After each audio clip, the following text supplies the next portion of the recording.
Hola, ¿qué tal a todos? Pues como vieron la vez pasada con Pedro, el truco de separar variables en ecuaciones diferenciales puede ser bastante útil. El día de hoy quiero aplicar ese mismo truco de las variables separables para una nueva ecuación que nos va a ayudar a tratar de entender mejor la dinámica de poblaciones, no de la manera limitada que lo está haciendo la ecuación de Malthus, sino tratando de meter una tasa de variación de la población que no sea constante, pero que sí dependa explícitamente tanto del tiempo como del valor de la población. Ese es el llamado modelo de Verhulst y vamos a empezar a revisarlo un poco. Al menos para encontrar las soluciones analíticas vamos a hacer uso del método de variables separables. Entonces vamos al pizarrón.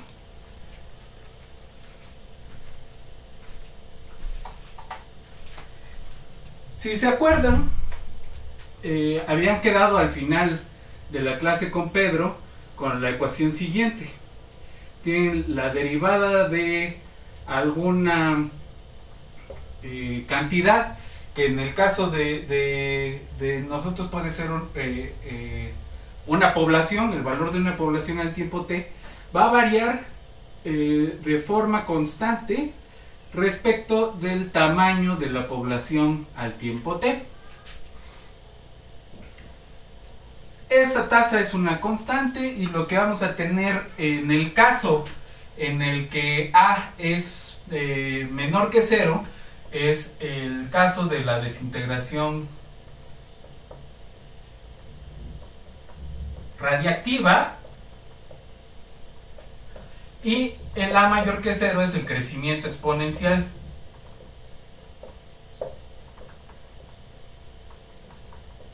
Ahora, en este modelo se basa en la idea de que todo el tiempo un fenómeno puede estar en constante crecimiento o en constante decrecimiento, pero eso no es realista. La realidad es que las tasas de crecimiento y decrecimiento, las tasas de variación son no constantes, ¿no? Y el cómo modelamos esas tasas de variación pues va a ser importante. Ahora, vamos a plantear, primero quiero plantear la solución con el método de variables separables y luego quiero pasar a que tratemos de entender el modelo de Verhulst. Entonces, tenemos nuestra ecuación aquí. Entonces, estamos suponiendo que en el tiempo t0 esta cosa tiene un cierto valor x0 distinto de 0. Podemos escribir esto como 1 sobre x de 0,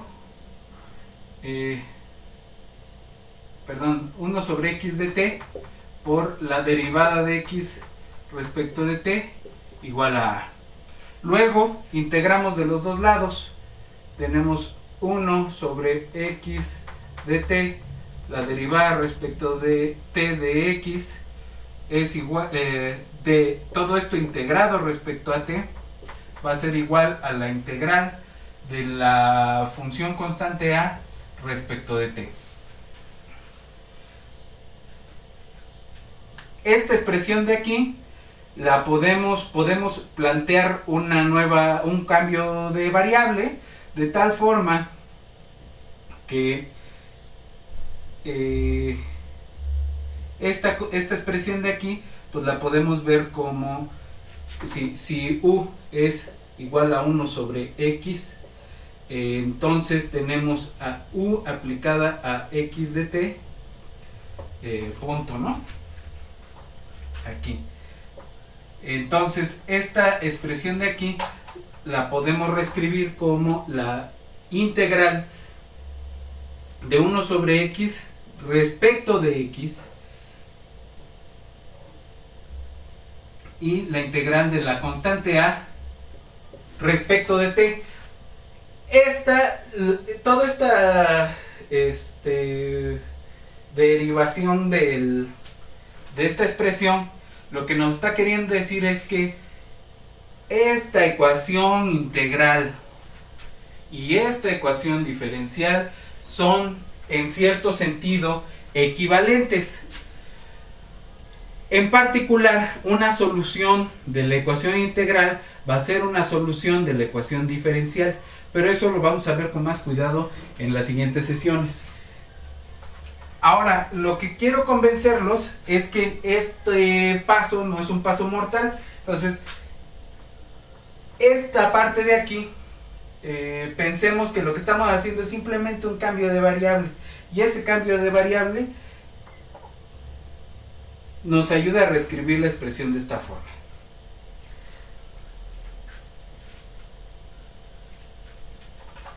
Ahora bien, a partir de aquí, es decir,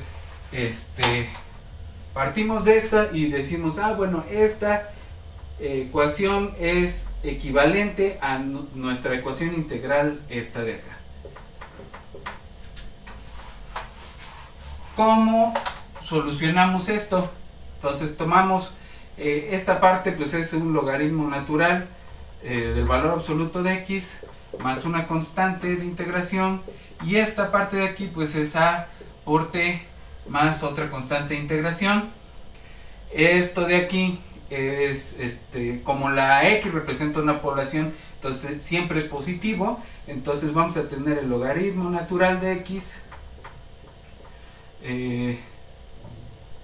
es igual a por t más una constante que le voy a poner C0,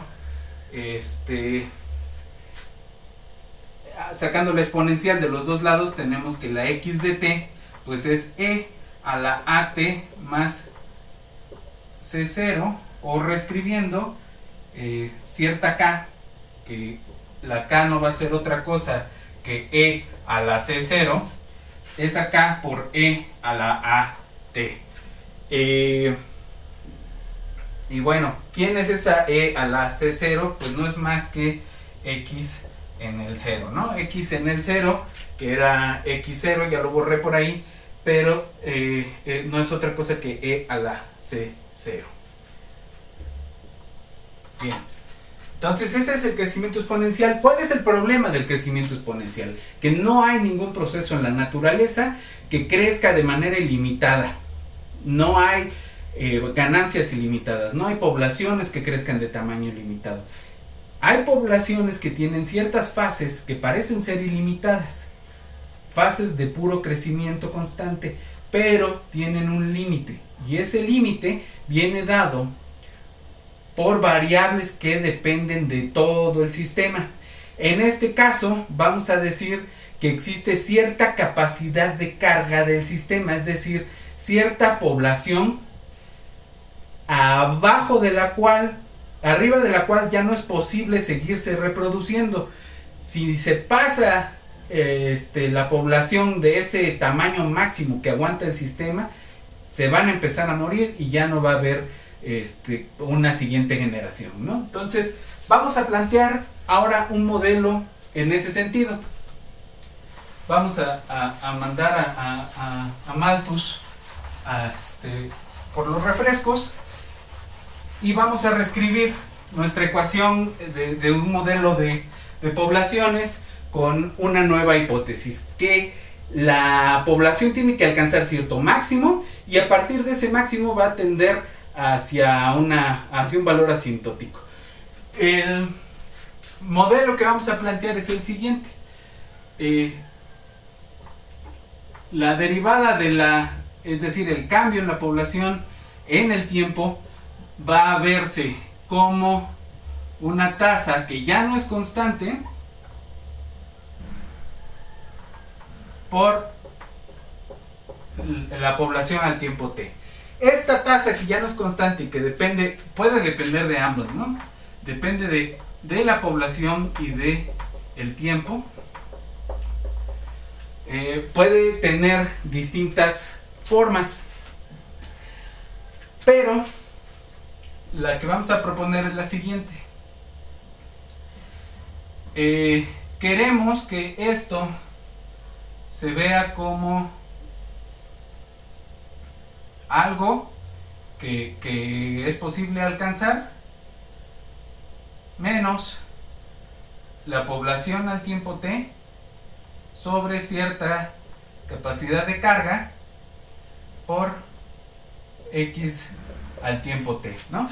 Esta cosa de aquí, cuando x se acerque al valor de k, esto va a ser muy cercano a 1, y si sacamos la a de aquí y sigue siendo una tasa constante, pongámosle alfa, esta alfa es una constante, y si le ponemos un 1 allí, esta cosa va a ser cercana a 1, y a ver aquí tendríamos que haber tenido la alfa, y la alfa, que es la tasa de crecimiento en el caso exponencial, puede expresarse así. Cuando la x es cercana a k, esto va a ser cercano a 0 y va a dejar de haber cambios en la población. No va a haber ni crecimiento ni decrecimiento, se va a estancar. Ahora, ¿cómo resolvemos esta ecuación diferencial? Y aquí es donde vamos a volver a utilizar el truco de las variables separables. Es difícil en este momento verla como de variables separables, pero podemos escribirla de esa forma. Si se fijan, tenemos una constante y tenemos alfa x de t sobre k, y todo esto multiplicado por x de t. Esto es alfa por x de t menos esta cosa de aquí. Pero podemos dejarlo escrito de esa forma, y como x de t es distinto de 0 por ser una población, entonces podemos hacer esto mismo, ¿no? Que en el caso de Malthus tenemos dx en dt multiplicado por el recíproco de la x de t es igual a alfa menos alfa x de t sobre k, o alfa por 1 menos x de t sobre k. Y esto nuevamente, en el caso, aquí sí tendríamos que pedir que k sea estrictamente mayor que x de t, o menor, ¿no? Que sea distinto para todos los valores que estemos considerando, y entonces podemos escribir esto como 1 sobre x. Le voy a quitar la dependencia respecto de t nada más para ahorrarme espacio. 1 menos x sobre k por la derivada de x respecto de t es igual a alfa, y derivamos otra vez todo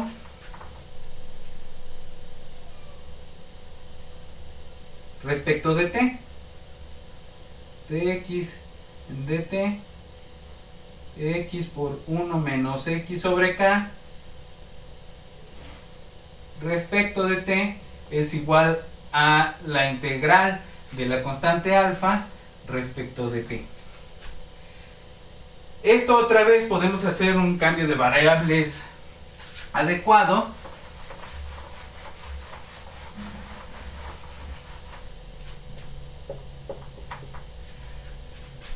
Entonces tenemos que nuestra ecuación de Bernoulli, que es alfa por 1 menos x sobre k por x, es equivalente a nuestra ecuación integral integral respecto de x por 1 menos x sobre k igual a la integral de la constante alfa respecto de t. El lado derecho de nuestra ecuación integral pues es muy sencillo de resolver, y el lado izquierdo vamos a resolverlo como sigue. Fíjense que es posible hacerlo con fracciones parciales, y entonces queremos encontrar A y B, tales que A y B reales, ¿no? Tales que esto, A sobre X más B sobre 1 menos X sobre K, sea igual a esta cosa de acá, ¿no? A 1 sobre X por 1 menos X sobre K. Esto significa que 1 va a ser igual A por 1 menos X sobre K más Bx, y esto significa que 1 es igual a más B menos AX sobre K menos A sobre K, todo eso por X. Ahora, de aquí, esto se tiene que cumplir para cualquier X, y cuando X vale 1, pues lo que tenemos, cuando X vale 0, perdón, lo que tenemos es que A es 1 y B menos A sobre K pues va a ser igual a 0, y por lo tanto B es A sobre K. Ahora, vamos a llevar estos dos valores de regreso, entonces podemos escribir la integral del lado izquierdo como la integral de 1 sobre X respecto de X más la integral de ese 1 sobre K sobre 1 menos X sobre K, todo esto respecto de X también. Esta parte de aquí pues no es más que el logaritmo natural de X, porque estamos hablando de una población, valores positivos, más una constante de integración, y esta parte de aquí, si sacamos el 1 sobre K,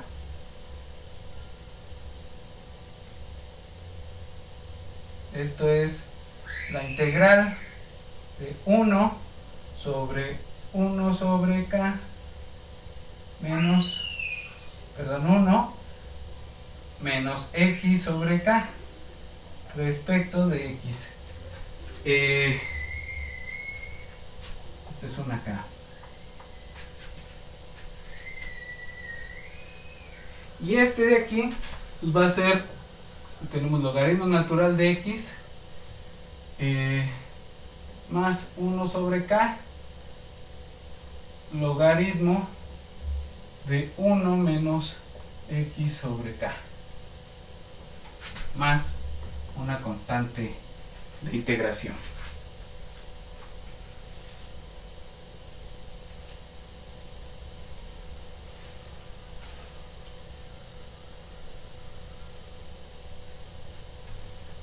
Perdón, aquí de logaritmo de K menos X. Y K menos X, como vamos a pedirle entonces que K sea mayor que X, entonces K menos X va a ser positivo, y tenemos lo siguiente. Entonces esa integral de allí, esta integral de acá de X sobre X por 1 menos X sobre K es el logaritmo de X menos el logaritmo de K menos X más una constante, ¿no? Y esto no es otra cosa que el logaritmo de X sobre K menos X.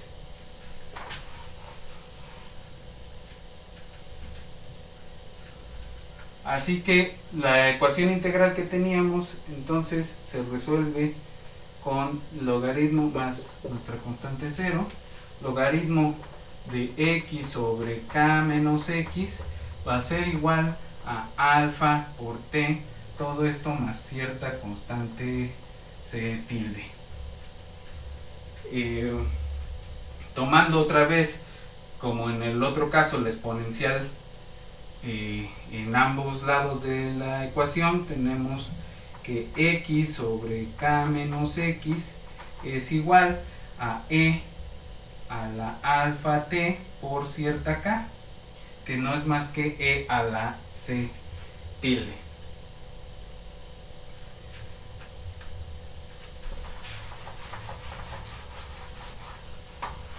Ahora, vamos a manipular esto rápido como k e a la alfa t, k e a la alfa t por k menos x, y esto es igual a vamos a cambiarle esta k, vamos a dejarla como c tilde 0, c tilde 0. Entonces x va a ser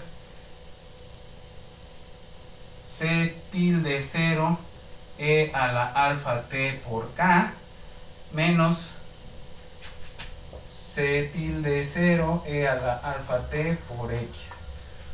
Es decir, que tenemos x por 1 más c 0 tilde e a la alfa t es igual a c0 tilde e a la alfa t, y finalmente x de t es c0 tilde e a la alfa t sobre 1 más c0 tilde e a la alfa t.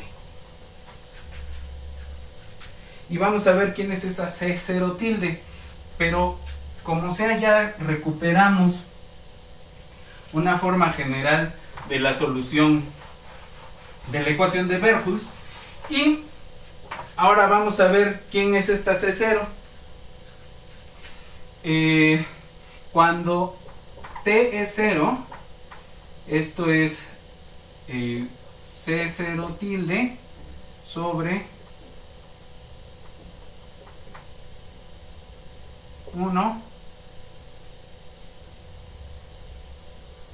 más, aquí me está faltando algo, una k, c0 tilde k sobre 1 más c0 tilde, llamémosle x0 a la condición inicial, y entonces esto es 1 más c0 tilde igual a c0 tilde k, y esto es x0 es igual a c0 tilde por k menos x0,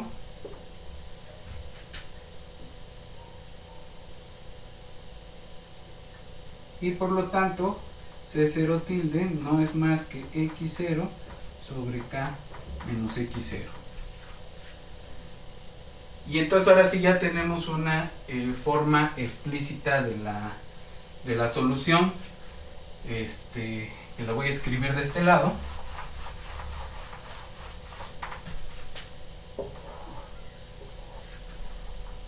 X de t pues va a ser x0 sobre k menos x0 e a la alfa t por esto, todo esto por k, sobre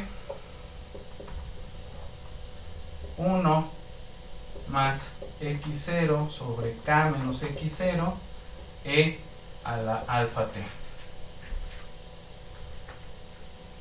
Entonces esta es la solución general dada una condición inicial. Ahora fíjense que si x0 se pasa de k, entonces esta cosa va a decrecer, la solución va a decrecer, pero si x0 es igual a k, entonces tenemos por ahí unas indeterminaciones, ¿no? Si multiplicamos por un 1 tomado adecuadamente, es decir, si multiplicamos por k menos x0 sobre k menos x0, por x de t. Esto nos va a dar x0k a la alfa t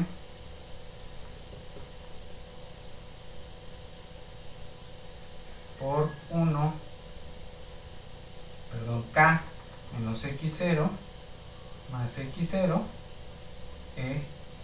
a la alfa t. O si quieren, más a la alfa t menos 1 por x0. Entonces, cuando k es igual a x0, lo que vamos a tener es que el crecimiento debe detenerse.